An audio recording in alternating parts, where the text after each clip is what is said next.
Chronicles is different from Corinthians. Yung Corinthians po nasa New Testament siya. Yung Chronicles is sa Old Testament. Kings, Chronicles, and Chronicles, Ezra, Nehemiah. Yan. 2 Chronicles chapter 26, verse, we'll actually preach on the whole chapter, 21 verses, but for our Bible reading only, we will be reading verse 1 to 5. And I would like to take my title on verse 5. Okay, so basahin po natin ang chapter 26, verse 1 to 5, salit-salitan. Mauna po ako. Then all the people of Judah took Uzziah, who was 16 years old, and made him king in the room of his father Amaziah.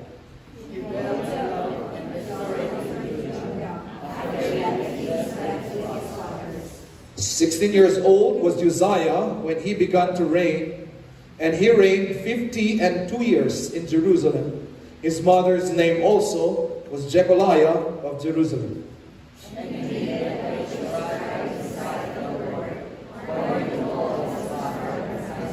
Together, and he sought God in the days of Zechariah, who had understanding in the visions of God. And as long as he sought the Lord, God made him to prosper.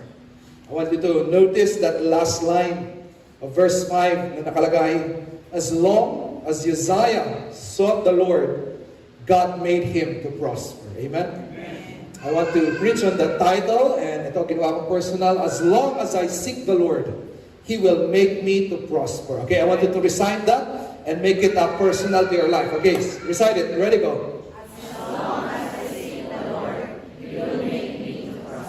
I want you to look at your seatmate too and make it personal to him. Sabi mo, as long as you seek the Lord. Come on, say it to your seatmate. As long as you seek the Lord, He will make you to prosper.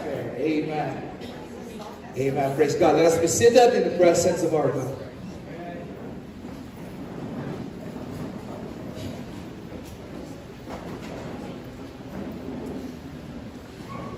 As you can see from the verse and the title, you can immediately see the direction of our message. That is, I want to teach and inspire you to seek the Lord, because the blessing is that He will make you to prosper. Amen. No other person on earth can make you prosperous really, but God Himself alone. Amen. And so I want all of us to seek Him. At sabi ng verse na ito, as long as we seek the Lord, He will make us to prosper. Amen? That word seek there in the verse that we have read means, ito yung meaning niya, a zealous effort to look for something. So pag sinabi natin seek the Lord, para bang meron kang hinahanap? Para bang nag-a-apply ka ng trabaho, nag-ahanap ka ng work? So what do? You need to give your best. Why? Because you are looking for something. Meron kang bagay na nawawala, gagawin mo lahat.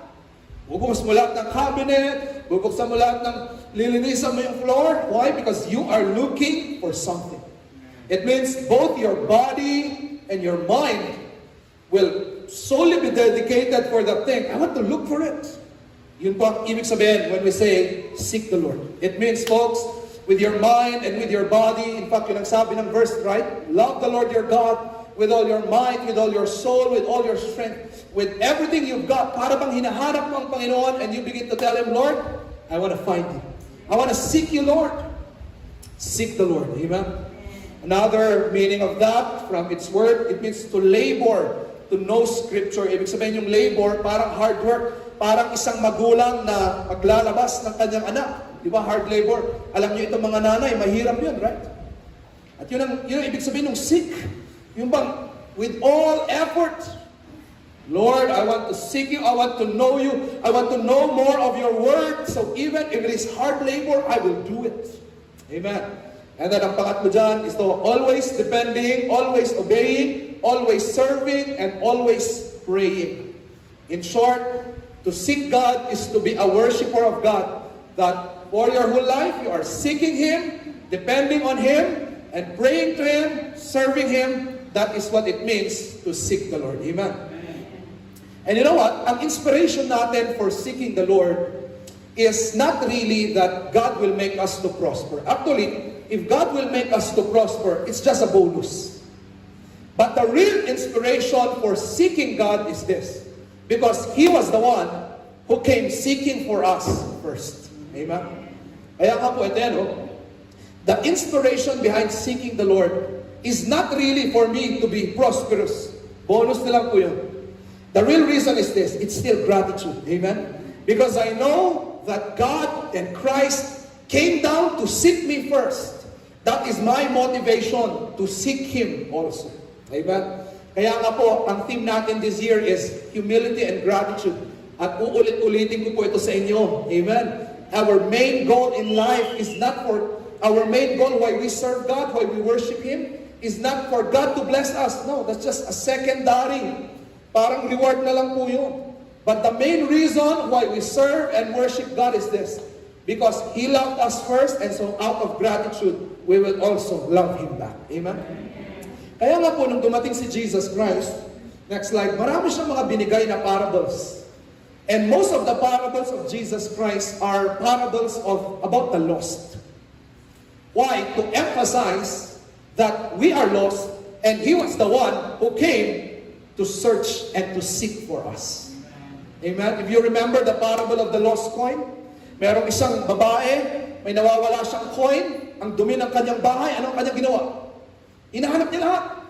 Binaliktad niya ang lahat ng kaya niyang baliktarin para mahanap ang coin niya. What is that? Doing all the effort just to seek us. I tell you folks, that is what God did for us. He did all the effort just to save sinful sinners like us. Amen? If you remember the other parable, the parable of the lost sheep, ano ang ginawa? Ano ang ginawa ng shepherd? Meron siyang 100 na sheep. Iniwan niya yung 99 and went out at the middle of the night to search for that one lost sheep and to bring him back to the fold. What is the picture of that? God was the shepherd. At kahit marami na siyang anak, iniwan niya para hanapin ka. Para hanapin ako. Because we were lost.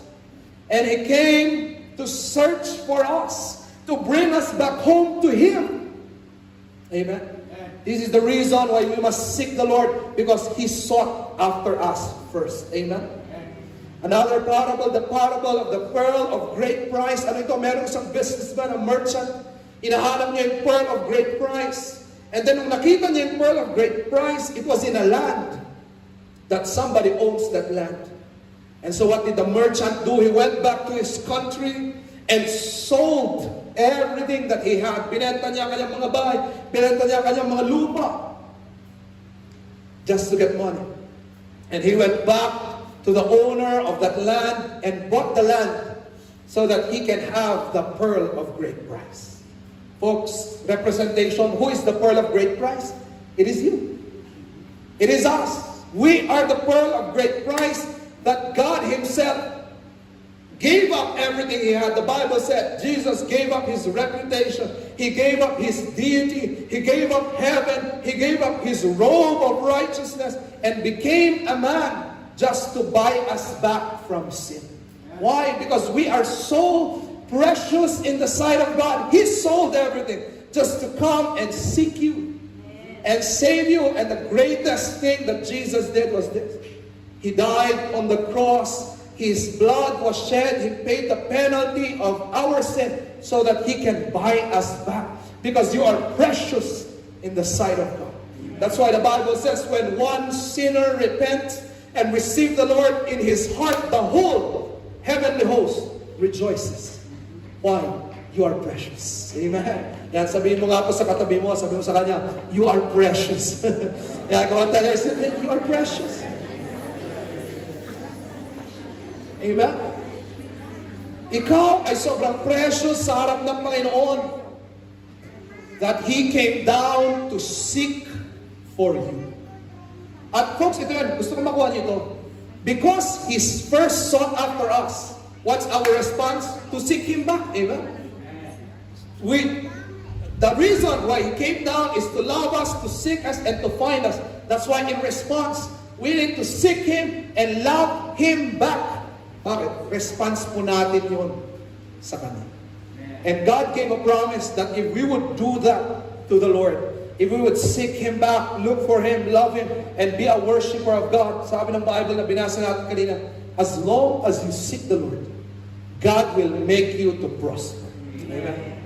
And in fact, if we will digest this, yung verse na mga binasa natin kanina, itong story ni King Uzziah, ma-amaze kayo kung merong mga nilagay dito na factors. What can help us seek the Lord? So I want us to see this. What are some of the factors that help King Uzziah seek the Lord? Okay, look at this verse, 2 Chronicles 26:5. And he sought God in the days of Zechariah, who is the prophet Zechariah, who had understanding in the vision of God, and as long as he sought the Lord, God made him to prosper. So one factor that helped King Uzziah seek the Lord is this. He was a friend, and he was a partner, and there was a godly influence in his life. Amen? Meron siyang prophet na laging katabi, and if you would read the verse, he was even close to the priests. What is this? He had a godly community around him. So folks, you know what? Ano ang bagay na makakatulong sa inyo to seek the Lord? If you have a pastor in your life. If you have a church in your life. If you are surrounded by people who are praying for you, who are always reminding you to seek the Lord and love the Lord, that is a great blessing in your life. Kaya nga po, to all of you na mga wala pang church, may mga visitors kami dito, wala pa kayong church, we are offering our church. This can be your spiritual family, and I tell you, we will stand by you, we will pray for you, and we will be here to direct you. Amen? Bakit? Kailangan mo po yun. Without a godly influence in your life, it would be so hard for you to seek the Lord. Even a king needs a prophet beside him to help him seek the Lord. Amen. Kaya nga po, look at this verse. In contrary, sige, next verse mo. Dito sa Psalm 1, this is the blessing, folks. You know this verse, right? Ano po ang sabi dito? Blessed is the man that walketh not in the counsel of the ungodly, nor standeth in the way of sinners, nor sitteth in the seat of the scornful. What is this, folks? This Bible is telling us the opposite of what King Uzziah did. Si King Uzziah, napalibutan siya ng godly influence. Kaya siya nag-prosper. Ito naman, Psalms 1, sinasabi ni King David dito, pag ikaw ay napapalibutan ng ungodly influence, ungodly na mga advices, at ikaw ay napapalibutan ng mga tao na hindi sumusunod sa Panginoon, you are not blessed. That's why, folks, be careful of who you go with. That's why in verse 3, sabi niya, and he shall be like a tree planted by the rivers of water, that bringeth forth his fruit in his season. His leaf also shall not wither, and whatsoever he doeth shall prosper. It's the same word that was used in King Uzziah. Sabi niya, kung ikaw gusto mo mag-prosper, you need to be planted by the rivers of water. Ano yung rivers of water dyan? You need to be planted in the Word of God, and you need to be planted in a Christian community where you can grow para marami kang nutrients na pumapasok kagaya sa isang puno. Pag napapalibutan siya ng prayers, napapalibutan siya pagtuturo ng Word of God, the nutrients are coming, and in due season, that tree will bear fruit, and it will prosper. My folks, you need a godly influence in your life. You know this verse in Proverbs, right? That bad company will corrupt good morals. That's why be careful of who you go with. Why? It helps you seek the Lord. Amen. Another factor that helped King Uzziah seek God is this: godly parenting and modeling. Look at this verse, 2 Chronicles 26:4. And he did that which was right in the sight of the Lord, according to all that his father Amaziah did. Guys, ang ganda ng verse, no? This guy, this boy, 16 years old, became a king. He did that which was right in the sight of God. Why? Because his father, Amaziah, was also seeking and worshiping and loving the Lord. Kaya nga po yung word na according, dyan nakalagay, according to all that his father did. Yung ibig sabihin niyan is in the manner of. Ibig sabihin, si King Uzziah, bata siya eh. But when he was looking at his father, he was starting to pick up how his father worshiped the Lord. Napipick up niya kung paano mag-worship ang kanyang tatay. Napipick up niya how his father sought the Lord. That's why when he became king at 16 years old, he was already walking right in the sight of God. Why? He caught the example and the godly modeling of his father. Amen, folks. All of us need the presence of godly parenting and modeling. Kaya sa lahat po ng mga magulang dito, this is your greatest role to your kids, not to send them to school. That's secondary. The first job you have to your kids is this, for you to be a godly parent to them, so that they will follow after you. So that while you seek the Lord, sila ay sumusunod sa inyo. Kayo po, ng mga nag-aaral ng psychology, alam niyo ito, developmental psychology. Behavior is both taught and caught. Kahit turo ka ng turo, anak, mahalin mo ang Panginoon, pero ikaw hindi. He will not catch it. Amen. The best example you can live is this. You first. Amen. You serve God first, you seek the Lord first, and let your child catch it. And then he will follow after your footsteps. Amen. I know that many of you also may say, Pastor, wala ata akong godly parenting na nag-e-example. Huwag ka mag-alala.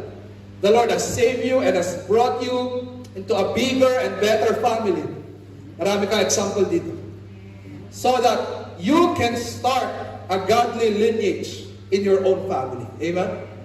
Huwag kang ma-discourage at sabihin mo, Pastor, wala akong godly influence, wala akong godly example. It's okay.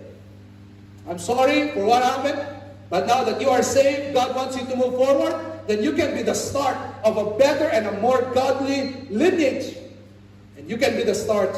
At sana, pagdating ng araw, your kids and your grandchildren will also thank you for the good example that you left. Amen? Yan po, ang ganda ng kanyang iniwan. And then, ano pa? Pangatlo na naging contributing factor sa pagsisik ni King Uzziah is this, and he did that which was right in the sight of the Lord, according to all that his father Amaziah did. Ano po yan? He was committed to do right. Amen. Kung kayo po ay may magandang Bible, mapapansin nyo dun sa verse natin, naka-italics yung phrase na, that which was. Pag naka-italic po sa mga Bible niyo ang mga words, it means in the original Bible that was not present, it was just added by the translators. Kaya actually, ang tamang basa ng verse na yan is this, and he did right. Amen? And he did right. And folks, I want you to get this. So, ano ang makakatulong sa inyo for you to really seek the Lord? You need to make a commitment. And what will you tell yourself? Lord, I'm committing that I will do right. Amen? Commit to do what is right in the sight of God. Kaya nga po kanina sa ating worship song, we sang this song. Ganda ng kinanta natin kanina. Diyan ba yung lyrics natin? Do right till the stars fall. Do right till the last call. Do right when there's no one else to stand by you. Do right when you're all alone. Do right though it's never known. Do right since you love the Lord. Do right. Do right. Nice song, right?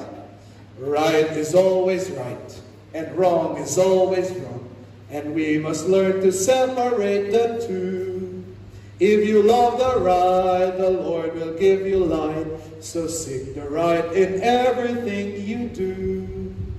Do right. Ganda, ganda, di ba? What a beautiful song. I want you to learn that song and internalize that song and make it applicable in your life. So, Lord, I'm committing to do right. Even when others are not looking, even when others are doing otherwise, Lord, I will do right. Amen. So that is how King Uzziah sought the Lord. Imagine, sought the Lord from an early age, and the Bible says God made him to prosper. So now let's see, how does God prosper someone who seeks the Lord? Ito po. Okay, next. Sige po, next slide. God made him to prosper. Look at this verse. And he sought God in the days of Zechariah, who had understanding in the visions of God. And as long as he sought the Lord, God made him to prosper. Yung meaning po ng phrase na God made him to prosper, ito po yan. Minsan meron tayong wrong notion na ang prosperity is all about money. Folks, that is the least. Okay? Money is not everything. And when God said, I will make you to prosper, He is not just referring about money. Because the meaning of that phrase, I will make you to prosper, doesn't mean I will make you become rich. No. But that word means, I will push you forward. Amen? I will push you upward. Ang ganda. Kaya yung word na prosperity, bigla siyang lumawak eh. Alam natin, pera lang ito. But no. This is not about money. This is about God pushing you forward and upward. And folks, if you seek the Lord, this is the blessing. Para bang merong force na malakas sa likod mo, pushing you forward. There is like a force under you that is pushing you upward. And whatever you do, folks, you start to achieve greater things. Why? Because there is someone pushing behind your back. Amen. If you would see this, come on, let's look at the life of King Uzziah. Look at what happened to him. He became king at 16 years old, but if you will read the whole chapter, I tell you, he did so great. Why? Ang isang blessing po when you seek the Lord is God gives you wisdom that is beyond your age, leadership skills that is beyond your age, fruitfulness that is beyond your ability. Bakit? Promise po ni God yan, basta hanapin mo siya, bibigyan kita ng wisdom na hindi kayang ibigay ng iba. Do we have 16-year-old young people here? Can I see your hands? Meron ba tayong mga 16-year-old? Sino yung mga sweet 16 natin? Sige po, taas na inyong mga kamay. Ayan, si Shatsi, 16 ka, Shatsi? Ayan, si Amanda, 16. Imagine nyo kayong dalawa. Ngayong araw na ito, maging presidente kayo ng Pilipinas. Kaya niyo ba? Imagine, this is what happened to him. His father got assassinated, so all of a sudden, he became king. Imagine, kayong dalawa, bigla kayong presidente ngayong araw na ito. What will happen? You know what? Pag ikaw naging leader, pag bata, I tell you what will happen. People will manipulate you. People, advisors will control you. Ang hirap mong makagawa ng decision why there's so many voices. Bakit? Mahirap maging leader na bata. But I tell you, because King Uzziah was seeking the Lord from a young age, God gave him wisdom beyond his age, that even at 16 years old, he was doing good as a king. And I tell you folks, seek the Lord. As long as you seek the Lord, you will have wisdom beyond your education. You will have wisdom beyond your experience. You will have decision-making skills and discernment beyond your age. Amen? Ganda nun. Kaya nga, I always tell you, the Bible told us, kailangan ma-inlove ka sa Word ni God kasi ang wisdom nanggagaling sa Kanya. Because folks, it is possible that even if you are young, you can be wiser than your teachers. Remember those verses? You can be wiser than old people. You can be wiser than aged men. You can be wiser than your enemies.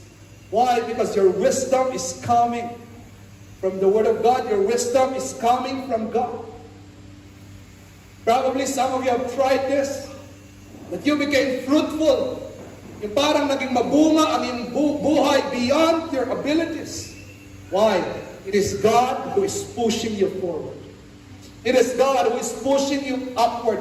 This guy, at 16 years old, his success was second to Solomon. Ano ito? Ang best kings ng Israel was King David and King Solomon. But after they died, alam niyo, di ba? Alam niyo the story, right? After King Solomon died, the kingdom was divided. And ever since that time, the kingdom of Israel was not doing good. But after King Solomon, there was one king who became closest to the success and the greatness of King Solomon. It was this very young king, King Uzziah, at 16 years old. At hindi yan, blines pa ni God ang kanyang reign. that he was the second longest reigning king, and he reigned for 52 years. Imagine, he was king until 16 plus 52, 78 years old. He was king, and he did great. Why? He had wisdom beyond his age. Amen. To everyone here, folks, God is promising you wisdom beyond your age. God is promising you leadership skills beyond your ability, influence and fruitfulness beyond what you can do. Only seek the Lord. Amen? Only seek the Lord. Ano ba ang ginawa ng Panginoon kay King Uzziah? Look at this, guys. Victory, he had victory over enemies and the spread of God's name to others. Look at this verse. And God helped him. Ang ganda ng verbo. And God helped him. God, yung ibig sabihin ng Hebrew word there is this. God was beside him fighting his battles. Para sila magkatabi. King Uzziah here, and God is here, and both of them are fighting the battle. And because God was beside him, God helped him against the Philistines, against the Arabians that dwelt in Gurbaal, and the mapangit na mga pangalan ng kaaway nila, and the Mehunims. At babasahin niyo pa yung verses, marami pa siyang pinatumbang kalaban. Why? Because he was seeking the Lord, and God was winning his battles. Amen. Folks, you have a lot of battles in your life as well. How do you win over that? When God is on your side. And how do you do that? By seeking the Lord. If you are seeking the Lord always, day and night, meditating on Him, serving Him and worshiping Him, wow, God is just fighting your battles for you. At naipapanalo mo ang mga battles ng iyong buhay nang hindi mo namamalayan. Because God is beside you. You know this, right? Let me ask you, for you, kayo ng mga Christians na matagal na, kayo ba ang nagpanalo ng lahat ng mga battles niyo? I tell you, God won those battles. Hindi mo namamalayan, you were even asleep, you were even relaxed, hindi mo nga pinapansin, but God was intervening along the way. If you want more of that, seek the Lord, and He will be beside you. Amen? Naalala niyo po yung ating Bible reading this week? Ang ating Bible reading this week as a church was Exodus 17 to 20. Next week, 21 to 24 naman. But one of the stories that we talk about our Bible reading this week was the story that the Israelites were fighting with the Amalekites. Remember? So when Joshua, he was the general during the time, kalaban niya yung mga Amalekites. What made them win against the Amalekites? Ano po nakalagay sa Exodus? As long as the hands of Moses were raised up, they were winning the war. And then pag bumababa yung kamay niya, syempre matanda na si Moses during this time, 100 plus years old, bumababa yung kamay niya. Natatalo yung mga Israelites. And so anong ginawa ni Aaron at ni Hur? Pumunta sila sa pagkabilang side ni Moses and they were holding his hands. Nakakapagod. And then, they were winning. And then, matanda na. Pagod pa rin. And then they were losing. So anong ginawa? Kumuha sila ng bato para merong patungan. So that his hands would be raised up. And they defeated the Amalekites for a whole day war because his hands were raised up. Anong picture nun? As long as you're worshiping, you are winning. Amen. Win your battles through worship. Win your battles, win your fight in life by worshiping the Lord. Another story in the Old Testament, favorite ko to, King Jehoshaphat. Kalaban niya 6 countries. Tapos, mag-isa niya. Israel versus 6. Umiyak siya sa Panginoon, Lord, how can I win this war? At anong sagot ng Panginoon? Just trust me, stand still, and see the salvation of the Lord. So nung gabi na yun, umiyak si King Jehoshaphat, Lord, help me. The next morning, what happened? This is what happened, guys. The next morning, sabi ni King Jehoshaphat, okay, we're going to war. Sino ang mga frontliners? Tinawag niya lahat ng mga choir members. Okay, lahat ng choir members, dito kayo sa frontline. Lahat ng mga instrumentalists, dito kayo sa likod nila. At yung mga sundalo sa likod. And they were marching to the battlefield singing. And when they reached that place, nagpatayan na, hindi ko alam kung ano nangyari, hindi na binanggit ng Bible. But God intervened. Amen?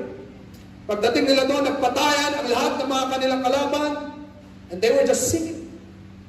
At pagdating nila, wala na silang kalaban, anong naiwan? Yung mga sandata, yung mga gamit, and so hindi na sila lumaban. They won the war, they did not even fight, they even went there to take the spoils of war. Baptist na Baptist, nag-take out pa. Tinake out nila yung mga gamit, umuwi sila. Marami silang dala. Folks, we win in life through worship. We win in life through seeking the Lord. We win in life. Folks, itigil nyo na that you are trying to do everything yourself. Win by seeking the Lord. And you will be shocked. Even beyond your plans, even beyond your abilities, God is making you win. Amen? Ang ganda. And then letter C, ano ang ginawa ni ng Panginoon kay King Uzziah? He had accomplishments that others never experienced. Look at this. King Uzziah, he made engines invented by cunning men to be on towers and shoot arrows at great stones. How I wish we could watch the movie. Panoorin nyo na lang siguro yung mga medieval movies. Yung mga towers na ganyan, yung mga engines. Sinong unang nag-invento niyan? King Uzziah. And his name spread far abroad. Look at this line. For he was marvelously helped till he was strong. Folks, if you seek the Lord, God will marvelously help you until you are successful. Amen? Until He will use you, until you become prosperous. God will help you always, as long as you seek the Lord. Amen? Folks, you need to experience this. You will accomplish things that your parents even never accomplished. At paano yun? Sino magbibigay noon? It is God who will give it. The Bible says, promotion doesn't come from people, doesn't come from the east or from the west. Promotion comes from God alone. Kaya tandaan niyo ito, sa mundo ngayon na puro ang pinag-uusapan, pag promotion ang pinag-uusapan, ang laging tanong is, sinong kapit mo? Sinong kilala mo? Kilala ka sa loob? Ang usapan niya. I tell you, hindi masama yan. Okay, connections are connection, they are real. But I tell you, when you seek the Lord, you have a greater connection. Na kahit may kapit ang iba, mas may kapit ka. If you seek the Lord, ganyan ang usapan ng mundo ngayon. Sino ang sponsor mo? Ganyan. Sinong backer mo? Mga kapatid, hindi ko dinidinay yan kung may backer ka. Backer talaga. And I tell you, when you seek the Lord, may mas malaki kang backer, pushing you forward, pushing you upward, pushing you to God's purpose for you, as long as you seek the Lord. Amen? Kaya sabihin mo sa katabi mo ngayon, seek the Lord, at huwag kang mag-alala, meron kang backer. Sabihin mo sa katabi mo, seek the Lord, and I tell you, meron kang backer. Amen? Hindi ka magsisisi that you are seeking the Lord. Alam niyo, I want to emphasize this, kaya nagsama pa ako dito ng mga examples ng other Bible characters. Look at this. Joseph, you remember Joseph? He became a slave, right? Remember? Binenta siya ng mga kapatid niya. He became a slave at 17 years old. At age 39, he became prime minister. Ang bilis. 17 slave, binenta ka sa Egypt. 39 years old, you're the prime minister. Why? Someone was pushing him forward. Kaya sabi niya, and his master saw that the Lord, imagine, yung pagan na master ni Joseph, he saw that the Lord was with Joseph. And that the Lord made all that he had to prosper in his hand. That is the word, salam, yung binasa natin kanina, it's the same word. That God is pushing you. Why? As long as the Lord is in your life. Kaya nga, kung babasahin yung story ni Joseph, nung binenta siya ng kanyang mga kapatid, imagine, hubad siya, binibenta siya sa slave market, wala siyang pera, pero anong sabi ng Bible? The Lord was with him, and he was a successful man. Imagine, how can you call someone na slave, nakaubad, nasa market, binibenta, walang ari-arian, pero anong tawag ng Bible sa kanya? He's a successful man. Why? Because the Lord was with him. And I tell you, if the Lord is in your life, you are already successful. Pero teka lang, Pastor, dami kumuta ah. If the Lord is in your life, He is with you. He is pushing you forward, upward. So seek Him. Amen. Seek Him. And He pushes you upward. Another character here, napakaganda ni Nehemiah. You know him, right? Nasira ang walls of Jerusalem. And what happened here? Then answered I them and said unto them, the God of heaven, He will prosper us. Therefore we, His servants, will arise and build. Ano yan? Pumunta si Nehemiah, bumalik siya sa Jerusalem because the walls was destroyed. Wala silang ari-arian, wala silang mga gamit, wala silang pera, because they became slaves. But imagine, the walls was rebuilt in 52 days. How can you build the wall of a city in 52 days? Walang mga gamit, walang mga tao, depressed ang mga tao, discouraged ang mga tao. Why? Because it was God who made them to prosper. Why? Because Nehemiah, he was a man of God. He was seeking God always, and God made him to do things beyond what he can do. Kaya nga po, ang response natin na ito, binanggit ko na ito kanina, don't do life yourself. Seek Him and let Him handle your life. Can I be honest?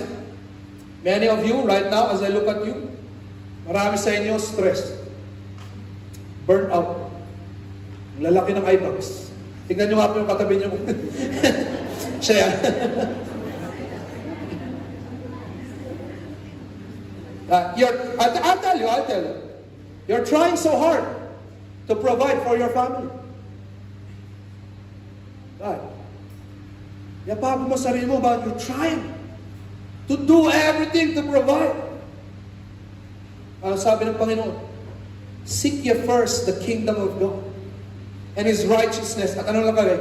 And all these things shall be added unto you. God never called us providers. Who is Jehovah Jireh? It is God.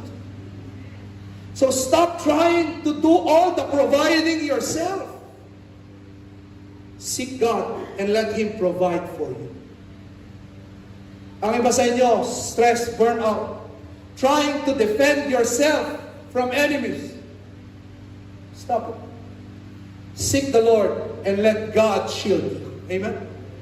Seek the Lord and let God, siya ang magbabantay sa iyo. Some of your parents stress kayo sa pagbabantay sa mga anak ninyo. I tell you, kahit pulisin nyo sila ng 24/7, makakalusot pa rin yung mga yan. Magaling ang mga bata. Kahit check mo mga cellphone ng mga yan, nakataguan ka na. Why? You can never guard your children.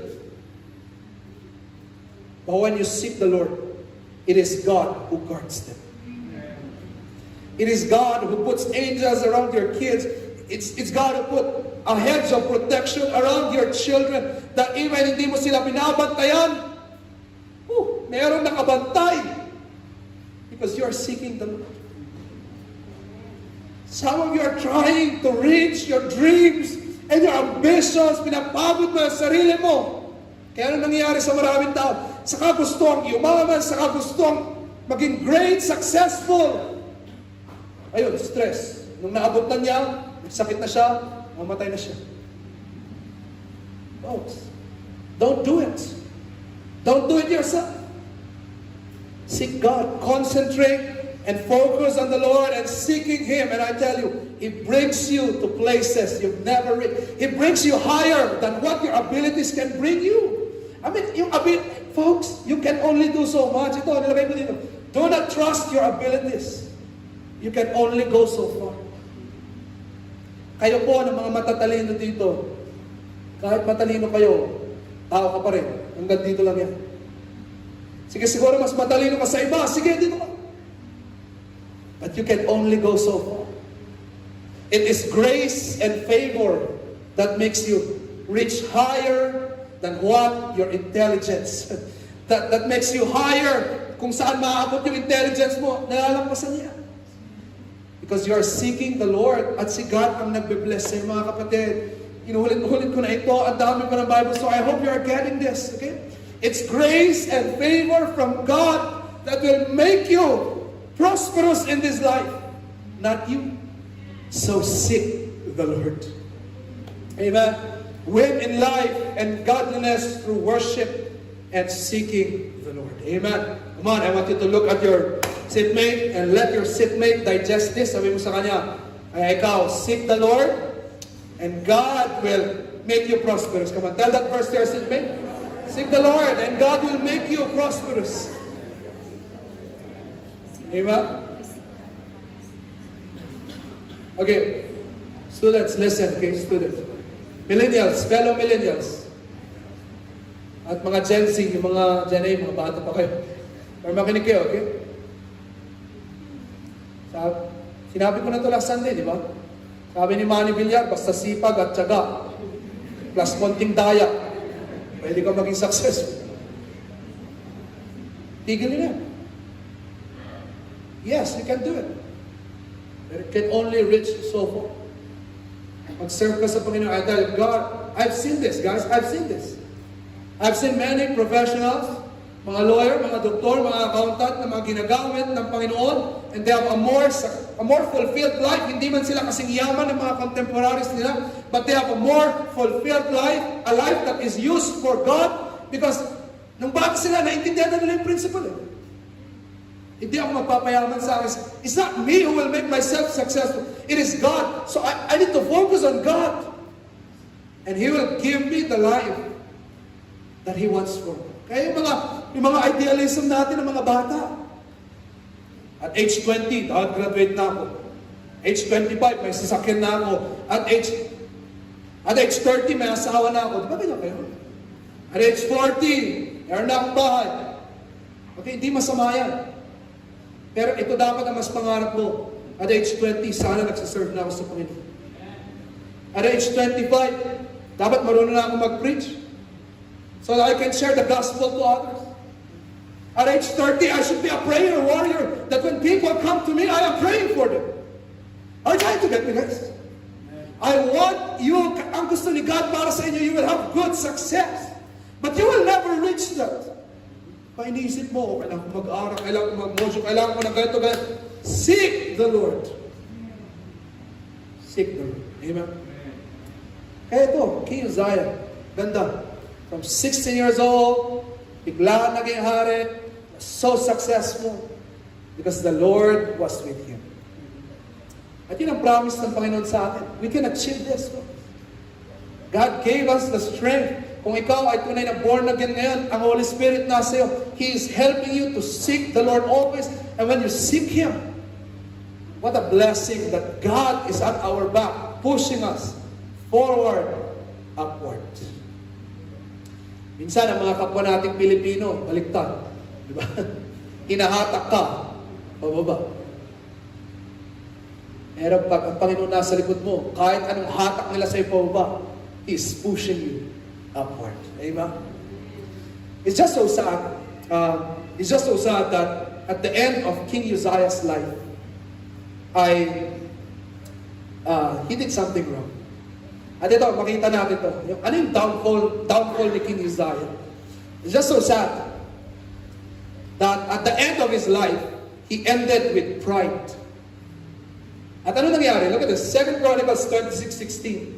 But when he was strong, kita niyo, nung siya ay naging successful, his heart was lifted up to his destruction. Ano yan? Siya ay umabang and he started to say, ang galing ko no. Kaya ang ganda ng kingdom natin, galing ko kasi. At nag-umpisa siyang magyabang and take credit, and what happened? It led to his destruction. Folks, as long as you seek the Lord, God is pushing you upward. But the moment you start to say, galing ko kasi. The moment you say, oh, wow. Kahit hindi mo man sabihin ito verbally, but in your heart, there is pride, and that leads to destruction. Amen. What happened next? Sa kanyang kayabangan, ano ang ginawa ni King Uzziah? For he transgressed against the Lord and went into the temple of the Lord to burn incense upon the altar. Folks, this is a no-no. Only the priest can offer in the temple. That's not the job of the king. Pero nung sabi ni King Uzziah, wala akong pakialam. Hari ako. I can do what I want. So what did he do? He went inside the temple and burned incense to offer prayer to the Lord. Folks, he cannot do that. Pero nito, naunahan ng yabang, sabi niya, hari ako, kaya kong gawin lahat ng aking gusto.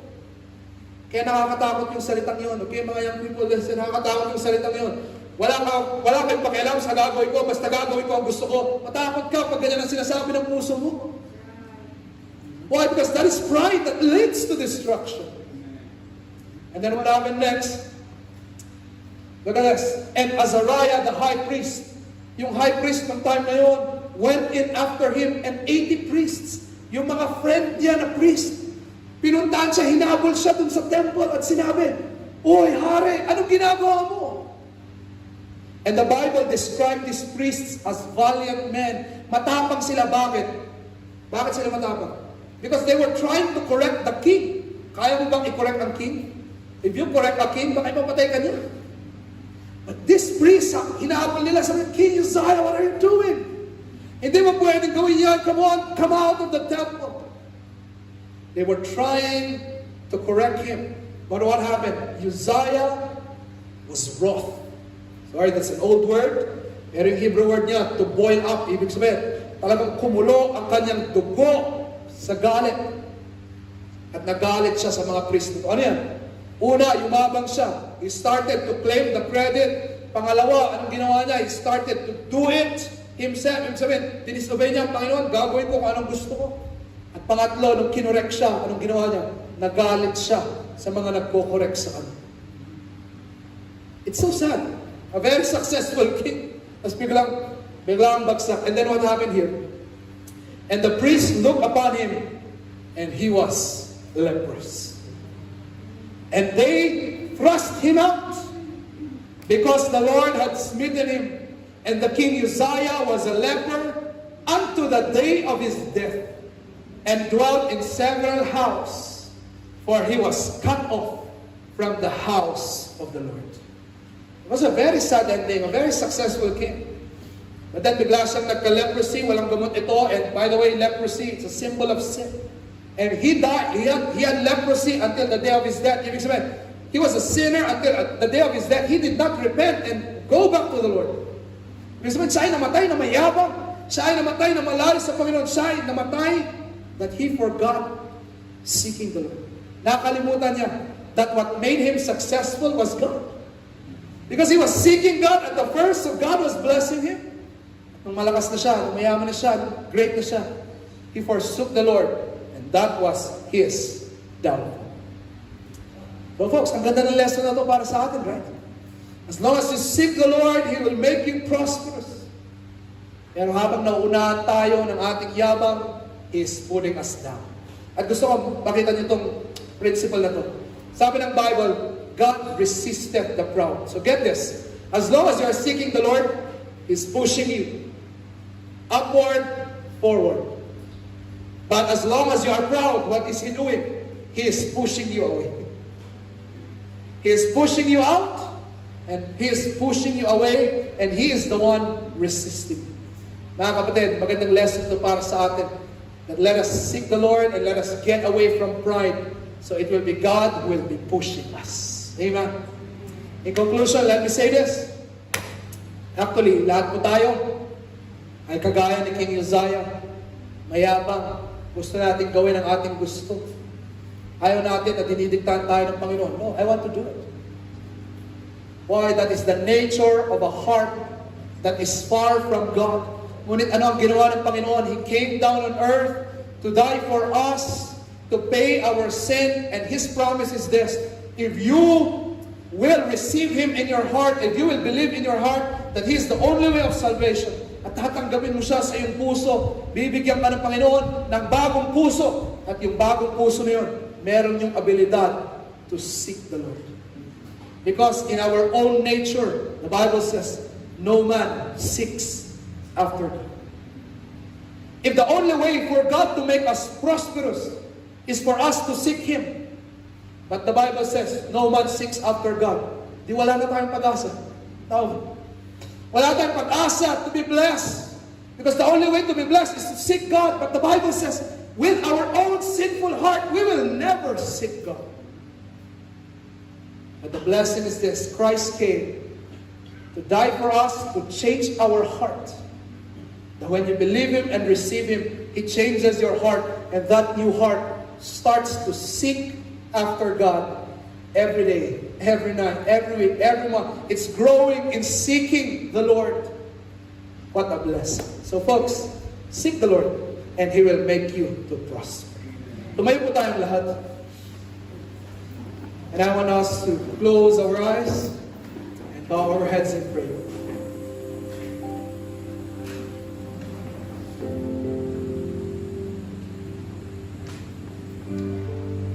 To all our visitors, it's not an accident that you are here listening to this message. God promised that He will push you forward only if you seek Him. But can you really seek God? The answer is no. You cannot do it on your own. Because you are a sinner. I am a sinner.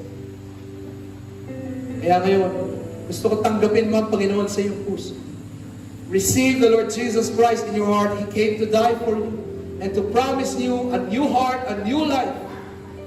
He even promised you eternal life. Pag tatanggapin mo siya sa puso mo ngayong araw na ito, it's the start that you can seek the Lord. And as long as you will seek Him, His favor and blessing will follow you.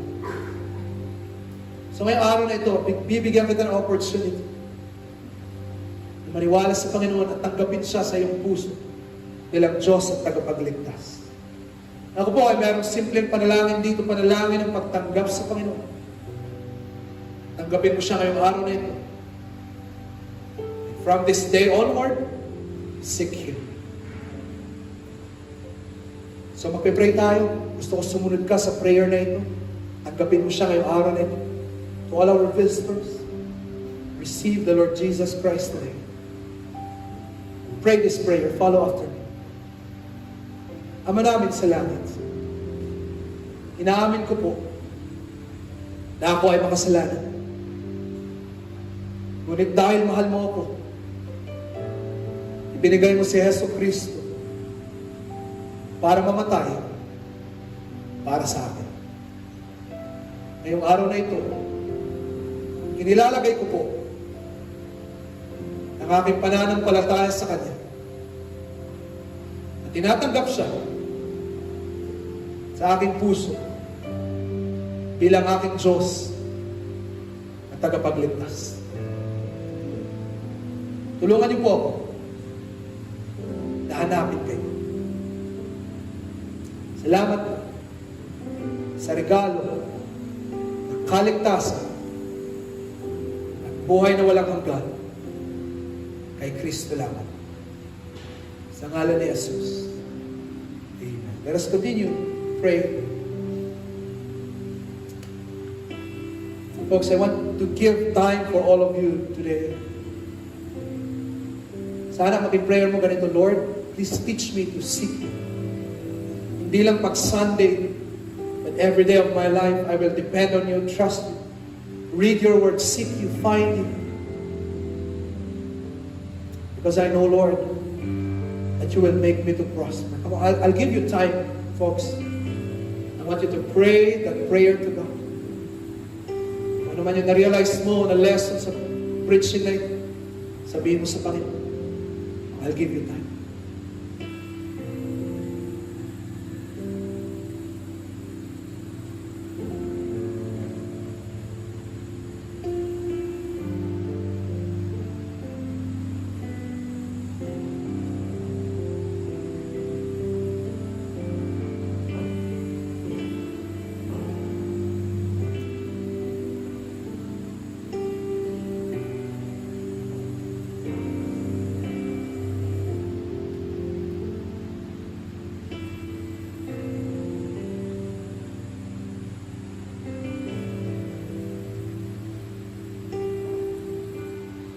Let us raise our hands in prayer, church.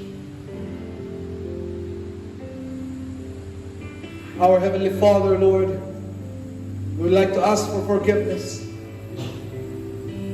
That because of the busyness of life, we forgot to seek You. Lord, because of so many cares of our life, problems, needs, our selfish ambitions, Panginoon, nakakalimutan namin hanapin Ka. Patawarin niyo kami, Panginoon, for trying to do life only with our own strength. Forgive us, Lord. No wonder we are tired and burnt out, because we are not seeking You, Lord. Please forgive us. And Lord, today we would like to renew our commitment as Your people, as Your church. Give us the strength, Lord, to focus on You, to seek You, to depend and trust, and to love and worship and serve You. That our strength and focus, Lord, will be directed to You. Our soul, our body, our mind, our strength will be focused on You. Tulungan mo kami, Panginoon, maging focus kami sa Iyo. As our gratitude, because You were the one who first loved us. And because we know, Lord, that as long as we will seek You, You will push us forward, push us upward. Lord, I want to pray for Christians here that probably they are also discouraged. They have been serving You, and how come parang walang blessing? Bakit parang ang hirap pa rin ang buhay? Bakit ang daming kaaway? Even though they are prayerful, Lord, they are serving and they are worshipers. Pero Panginoon, parang wala pa rin. I pray, Lord, that You will encourage them. Lord, we claim this promise in this preaching, in this verse, that You will push us forward. Lord, we need You. We need You in our families, in our career, in our church, in our life. Please, Lord, make this promise come true to our life. Push us forward, push us upward. All for Your glory. So that the earth, the world may know that because we have You, there is someone pushing us upward. Lord, take You. Lord, we just want to say we love You, we honor You, we thank You for being so good to us. In Christ's name we pray. Amen and amen. Amen. Palakpakan po natin.